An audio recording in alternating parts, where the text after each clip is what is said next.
we have a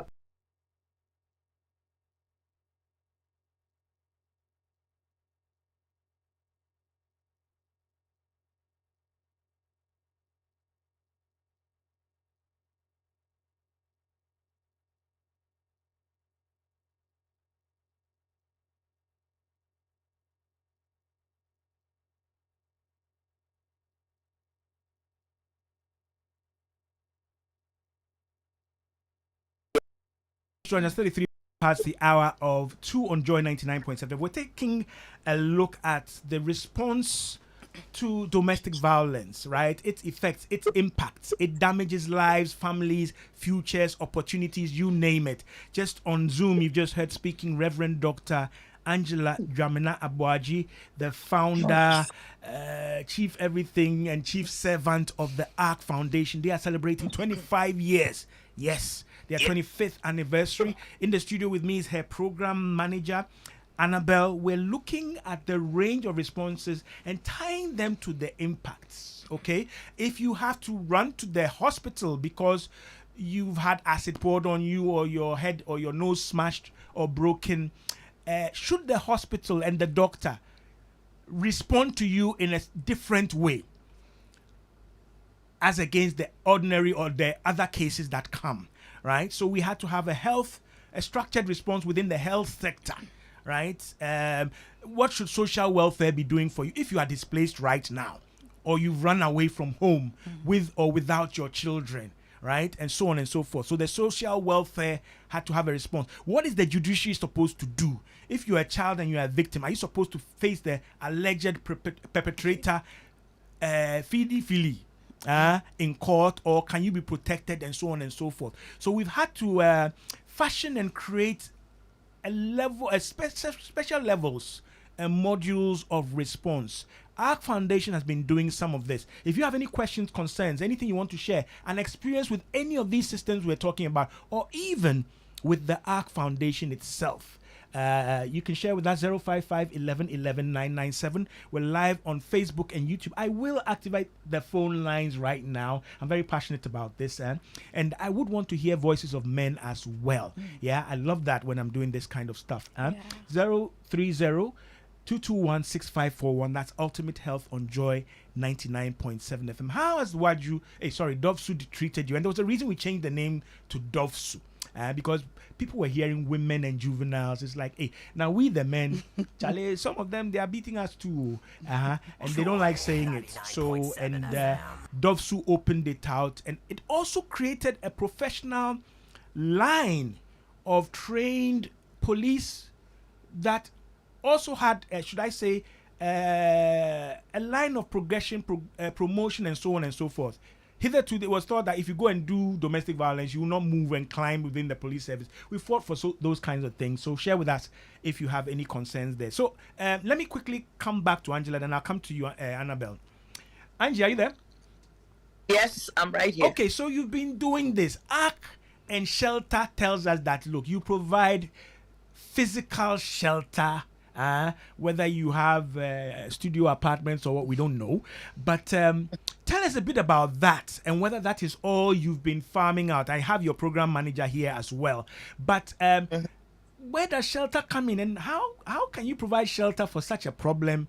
I mean, you need about 10 University of Ghana size campuses to sort this out. What kind of ARC do you have, and what do you provide? Just if you can share with us. Yeah. So thank you, Nortey. Annabelle is my boss in this matter, so okay. You would have better off asking She's Annabelle. She's the senior house mistress. she but okay. Yes, so let's say that the shelter is one of the services that we provide. Okay. So usually people would come to us through the police, the social services, EOCO, anti-trafficking unit, and an NGO, or they can walk in or use our hotline. Okay. And they would usually come to us at the office, which is here in Accra, in Hachu, basically. Or we can talk to them online and tell them where to go. So because of that, we are also networked with other service agents. Right. For example, the around us, DOFSUS, the social welfare, because you can't do this alone. Okay. And then the shelter is only when you are assessed as needing shelter. Okay. Because there's some people. So there is a needs assessment of your case. Exactly. You have to do that assessment. So as a part of the process of our counseling is also doing the needs assessment, practical needs, strategic needs, and so on. Okay. And sometimes you discover that the person has been brought to you and they don't know where they're going to sleep that night. Okay. Why? Because the operator is still in the place, their residence. Right. Okay. Or there's just no alternative accommodation for them. Okay. Any place. Now, thankfully, we are in a cultural situation where most people still have homes. They have uncles, aunties, friends, church, pastors, and so on. That's a good advantage for us because it's not everybody who is even running who needs the shelter. So, Angela, when you mentioned the extended or nuclear family support system, you're doing an assessment of, well, what kind of support, what resources are available to this person, even in their distress. And is it safe resource we can use, right? Exactly. Because my husband can hear that you are with Uncle Atu on chain Merba. He will get his share. So when you are talking about safe shelter and doing this kind of risk analysis and assessment, you are looking at a victim within the context of the problem, but you're also trying to find out, if I put you here, can I still be helping you and will you be safe? Exactly. Right. And that's an important part of the process. Look, Nortey, there are even victims, let's say married persons who are in a situation, they just want the abuse to stop. Right. It's not the married they want to get out because they didn't sign up to marry their enemy. Let me put it that way. Okay. But things have become that way and there's abuse going on. They still, despite your counseling, they are not ready to move out. Okay. You need to work with them to be safe even in that same abusive environment. Right. And the safety planning is also another part of the process where we find that the person is not ready to take a decision, and these are adults, not the children. They've come to you and they are not ready to commit to even moving to your place, right? They're not ready. They are not ready.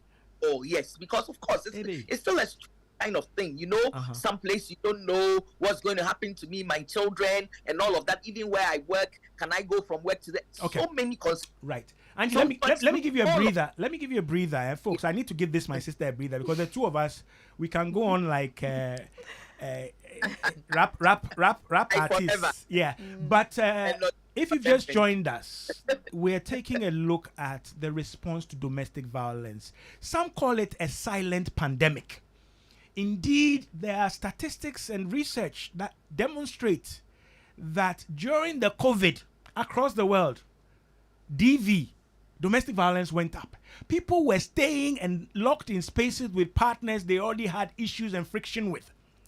And this prolonged period where they couldn't go anywhere, where they were locked down, there was an escalation. I also am aware, and I'm sure Angela and Annabella are aware, domestic violence escalates or increases under situations where there's intense demand for resources. So women are more likely to be abused when they are pregnant, and so on and so forth.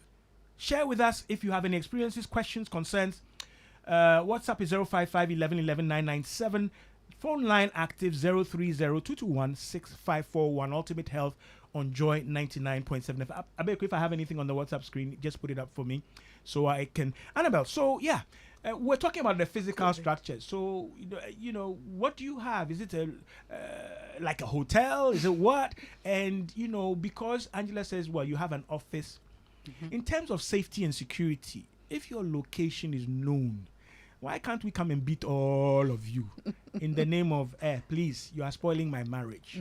What do you have physically, just quickly? Right. So our head office is located in Accra at Hacho. Okay. So that is public knowledge. Everybody knows. That's your head office. That's our head office. Emphasis on office. Office, yes. And then our crisis center. So that's where we usually receive cases. Okay. And that's where the assessment also takes place. All right. But the shelter is in a confidential location. It is sheltered. Yes. Right. So it is only our network partners and a few other people who know where the shelter shelter makes is located sense. Because of the kind of cases we receive. So there are instances where maybe victims have to be sent directly to the shelter. So our network partners like DOPSU, social welfare, they know where the facility is. Okay, so am I coming with my children or my whatever? Look, I've landed. This is my cargo, my hand luggage. You're suggesting to us that ARC for 25 years will receive such nebulous or difficult to define cases, and you will accommodate them when it comes to shelter. Yes. So, like Doc mentioned, usually when cases are reported, an assessment is done first. Okay. So there are instances where the person might not need to go to the shelter, but the person needs other services like counseling, psychological help, referral. Exactly. We also do referrals. Okay. But where the person needs shelter, and even with that, like Doc was saying, usually our shelter is the last resort because we also do an assessment of the resources you have around you. So if you can live with maybe a relative or a friend, and then you'll be safe, then we can look at that option. There are instances where people move to, let's say, a relative or a friend, and then the perpetrator walks up to that place. So the person has to come to the shelter. The fact that you have had the audacity to even move. Exactly. Right? Yes, they go and harass these people. The abuser, the perpetrator. Exactly. So shelter must be well considered. Yes. And well sheltered. Exactly. And secure. Yes. Right. Please. So we have. Otherwise, you're causing more trouble than you set out to solve. Yes. Okay. If you relocate a person and that relocation is not informed and well resourced, then you are causing trouble. Exactly. Right. Yes. Okay. Yes, so that's why it's important that we do the assessments before we take the person to the shelter. In fact, last year we had cases of perpetrators walking up to our head office because that is everybody knows where the head office is. So we had perpetrators walk up to the office to threaten us because they heard that their partners or people were in our essentially shelter. Because the ARC Foundation is working in a collaborative and coordinated role with other partner agencies. Yes. It's not just your capacity which you are looking at in placing a victim. Yes. Right? Yes. So you can call other partners and relocate somebody or get them additional required services and support. Exactly. So like we mentioned, because domestic violence is a hydra-headed issue, I mean, one person alone cannot support a victim or a survivor. So you need to work with other agencies. So we work with DOPSU, we work with social welfare, because DOPSU has to handle the criminal aspects, investigations. Social welfare also have a role to play. They help us with social inquiries. They help us to resettle victims. We also have to work with the hospitals because when a victim reports a case to DOPSU, they give you a medical form. You have to be assessed by the medical services. Yes. Great. Let me read a couple of messages. Good afternoon, Nortey. Some of us don't patronize these agencies because of the behavior of some. Typical example is Madame Fidelia. Okay, I'm reading this with some reticence, all right? Talking about a lady at DOPSU at the ministries at Accra. She's very harsh, talks to people without any form of respect. Let me scroll. Okay, I think that's what it wanted to say. Abeku, can you take me back to the next one? Uh-oh, what did I do? Okay, all right. Abeku's handling that. So this is somebody giving their experience at DOPSU. We do a lot of good work, but sometimes we must give ventilation to the other side of the story. Yes. We can't verify this. Good afternoon. I really don't like... No, this is a match about Chelsea, football, not now. So yeah, WhatsApp is 055 11 11 997. We're looking at matching the responses to domestic violence, and I have Reverend Dr. Angela Dramna Boaji, the founder of the ARC Foundation. They're celebrating 25 years of responding, balancing lives and doing all the things that they've been doing for 25 years. It has not been easy. I will get to chip in somewhere or get them to chip in how they even sustain this or resource or finance this. All right, it sounds all very good, but how do you keep it going? Because the violence is not stopping, right? So we need to look at that. But Angie, if I can come back to you very quickly. So how do you situate this in law? Because we have a law now. There's mandatory reporting and all that. So we can't hide a case if we receive it. But what stops anybody from, like, the same way somebody builds a hostel for university students? Hey, Charlie, this is business. I want to charge people. We have a shelter. If you facing wahala, how do you situate and protect this kind of service you've been doing courageously and generously for 25 years within law? Can anybody just say, I have a safe haven? Why can't a church just get up and say, we also have a safe haven, whether or not we have trained counselors and all these coordinated bridges and links with other agencies? Well, okay. So first of all, I'm not a reverend. I'm not a reverend. So please, don't kill my fire. Angie is fine. Angie is fine. You've always said we'll start a church. Why are you doing that? I'm a minister in my church, not a reverend. You are my Osofo mommy. But I'll collect the money. Please go ahead. Okay, thank you very much, and then we will share. Yes. But yes, so in fact, the law clearly says how you can set up a facility like this. Okay. It doesn't stop anybody from wanting to do that. And even the government has tried doing it. Okay. We are hoping it will come up. There's another organization that is attempting to do it. Okay. And we are hoping that will also come up, because for a country with just one functional abuse women shelter, I mean, that's not a very nice comment. Right. So you can do it if you want to, but you need to say, I'm committing time. I'm committing, time to also look for the resources, because look, it is from hook, line, and sinker. Right. It's body, soul, and spirit. It is the person comes, and the totality of the person is your matter, if you like. Okay. And sometimes they also come with children and all of that. So you should make sure that when you are doing it and doing it legally, you should make sure that you are satisfying the legal requirements, and you can find it in the Domestic Violence Act and the regulations that were passed sometime in 2016, I think. Right. And then you can apply for your licenses and all of that, so that you can run the shelter. Do it properly and legally. Right. Yes, legally. You can't say I'm charging for services. Is that, look, there are elite women who may be able to pay. They usually won't access these services, because Nortey and I know that lots of elite women find it very difficult to talk about abuse. Okay. Even if they are abused, they would still say it's something else, or they'll minimize it and so on. So the usual run of people who would come to our services and go to the police and so on, many times they are those who cannot afford to pay. And believe me, if you have to pay for counseling service, assessment service, hospital service, police, taking vehicle for police to go and arrest perpetrator and all of that, can you imagine who would access a service like that? Okay. So it's not something you can charge for. That is why we are asking people to support us. Okay? Ask people to actually help sustain this kind of work, because not there aren't many people who are doing this. Right. You and I know. Exactly.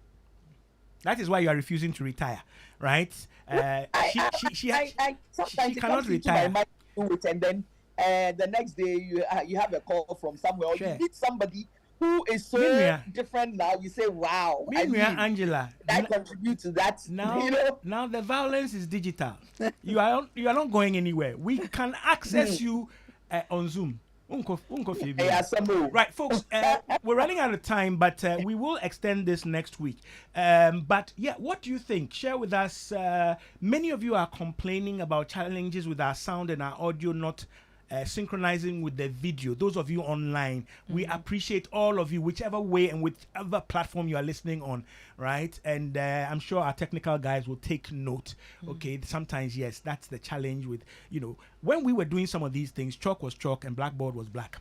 But now, whatever is passing through the air, maybe some vulture took the sound and then another one took the... But bear with us. Okay, so we have a system of response. We have an example or a model like ARC, which we now can't say is in its teething stages. They've piloted, modeled, delivered, executed this over 25 years. Angie and I have been part of what the National Advocacy Plan, and we looked at NAP and looked at how the judiciary, the police, everybody is responding. Are we in sync, or are we telling victims different things?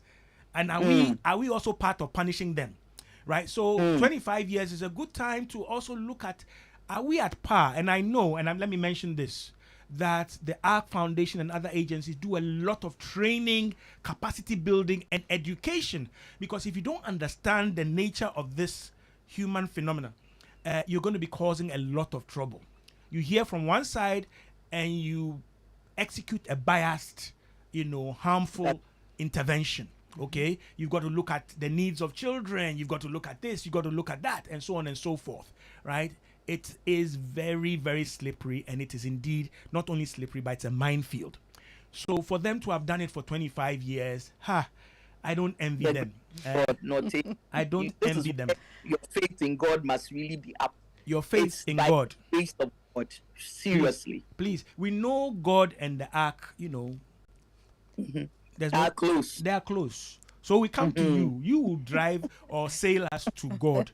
That is why you are getting closer to Sofumami. But Annabelle, let me come to you quickly as we try to wrap up and then look at maybe another segment next week where we draw more responses. Okay. All right? Because I go to the hospital.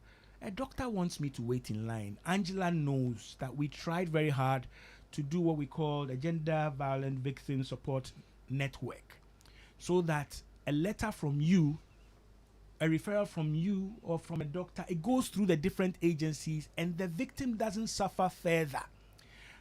Can you, in a brief couple of sentences, give us a sense of, from your ARC, foundation, how is this coordination working, and how is it protecting victims from being further victimized by the system? You get to the police, they are also asking you things you were asked at ARC.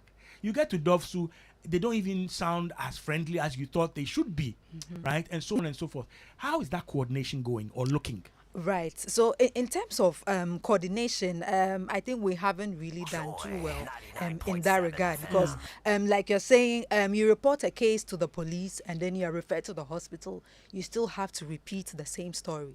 You are referred to another place. You still have to go to, and so a lot of people get re-traumatized. There are instances where people say, I'm tired, because why do I have to keep repeating myself like that? I'm tired. I don't want to. In other African countries, they have a one-stop shop where the lawyers, the judiciary, the social welfare, the psychologists, the medical, and all that is in one place. We're not there. We are not. So I know the DOVSU one-stop center is supposed to have that kind of facility. They even have an online facility. Yes, so where you have all those people at one place, but it's still work in progress. Work in progress. So yes, but it's progress. There's progress to some extent. Okay. Yes. I know they'll jump on my neck after this program. They'll say, you didn't invite us. We'll get there. So there's progress, but we're not there. We are not there yet. All right. We are not Our there job is to help victims transition to survivors. If we still have these potholes and speed ramps and all sorts of things on the way, that becomes very frustrating for the people who come, they listen to a program like this and they rush to us. How do you address that? I understand you have counselors and so on and so forth, but how do you address this? Right. So that's why it's important we continue talking to people. So sensitization has to go on. We still have to continue raising awareness about these things. And then the institutions also have to be given the right resources, the right training, so that they'll be able to respond to cases of domestic violence. And so it's a continuous process. We have to continue, because the moment you relax, everything falls down. So we need to continue and put in more effort. Okay, great. My husband has never paid the children's school fees. Is it domestic abuse? My name is Barbara. So has never paid. Never paid. We're not we're not hearing about his capacity to pay, but he has never paid. He has never paid. And she's listening to us and asking, are the children being abused? So, we mentioned neglect earlier on, and we're saying that there are people who are capable of paying, but they are not, you see. So that's a form of economic... I haven't been beaten. This is my issue. Can I come to the ARC? I haven't been beaten. This is my issue. School fees. School fees. Right, so I come to the ARC, yes, and then can the ARC lead and refer me to seek redress for this domestic issue? So what usually happens, you need to hear from the other party. Why are you not able to pay your child's school fees? What I'm saying is, Annabelle, do you have the authority to call this husband and say, Madam, would you come and sit with us, or don't you have that jurisdiction, right? Yeah. Right. So there are some people who wouldn't want to go to the authorities. Okay. They don't want their cases to go to social welfare or DOPSU. So they would want us to invite the party and then listen to them. But there are some people who maybe, especially where this thing has gone on for a very long time, you try to get other people to intervene and it's not working, then they will be willing. In fact, we encourage them to report to the appropriate agency so that they can seek redress. They can seek especially redress. that, because now we've had a law exactly. for quite a while. Yes. All right. So under the law, you can be directed. There was news, and the news item some time back, that a woman reported her husband to DOVSU. The woman later realized that her husband and the DOVSU officer are in romantic chats. What can this complainant do? Right. So somebody is suggesting that, well, somebody has compromised themselves, and they are a representative officer of an agency, in this case DOVSU. What can this person do? That is so unprofessional, because why should you get into a relationship with somebody who is reporting a case to you? I mean, this person has complained. What should they do? Where do they report this? Because this is obviously somebody in the agency where these things are reported. I went and reported. Now it looks like the person is doing some, things with my husband. What do I do? Right. So we've had instances where people have reported cases of misconduct of police officers, and you can report to PIPS. You can petition PIPS or even the CID for misconduct. All right. Actually. You can petition. Okay. Yes. The lady Barbara who said her husband has never paid the fee says he's very capable of paying. He's a doctor. All right. So this needs to be processed and taken through the system. Yes. Right. Yes. So long as I'm hearing from Barbara that she doesn't seem reticent or reluctant to move forward on this. Okay. Sometimes we act on these things and then the person is no longer willing. All right. Yes. Let me take a word from Angie. I do promise we'll come back to this next week. Angie, are you there? Yes, Nortey. Okay, I've read a couple of these things just by way of tying up. These are curious but real life issues: school fees, maintenance, all sorts of things. When there's a bereavement, all sorts of things also come up because there's inheritance and so on. Are you positioned to help people navigate this minefield? Just very quickly. In fact, that's what we've been doing for the last 25 years. Wow. And yes, live in a situation where citizens not respond as they should. Okay. But what we have done is that when a case comes to us and it goes to the next institution, they know we are not going to let it go. All right. That's the follow-up is needed. We would follow up. We would, remind you. We would work with you. We would hold your hand or you hold our hand. That's the tenacity with which we come to this work. And so we are able to help more people get through navigating this kind of a system than, if you went alone. Okay. Right, folks, we've been talking to... She says I shouldn't say reverend. Okay. Dr. Angela Dramina Abuaji Extraordinaire. She's the founder of the ARC Foundation. They're celebrating 25 years this year of responding to domestic violence in our country, Ghana. We do have a law. It specifies certain things that we should provide to protect victims of all manner. Boys, girls, women, children, you name it, within the domestic context. We've touched or scratched the surface on the kinds of things they do. We've gotten some of your questions and concerns as well. Next week, we'll take another stab at it and look at it alongside, our progress in making sure that this silent pandemic, first of all, is unveiled, unmasked. People can talk about it, and then they can get appropriate, meaningful responses, not responses that will further harm them. Okay? And I've been in this business for a long time. I know some agencies will come at me because of this program, but I'm ever ready. And that kind of violence I like because it leads to progress. Yes. So many thanks again, Annabelle. And my sister in many crimes, Angela. Oira don you ma jobo. Yamin Shrao. And then we'll team but next week we'll take a look at it. Very quickly, I have to switch and hand over to the sports team. I know that there's footy, as we'll say in the UK, right? So I hand over to the sports team. They have their own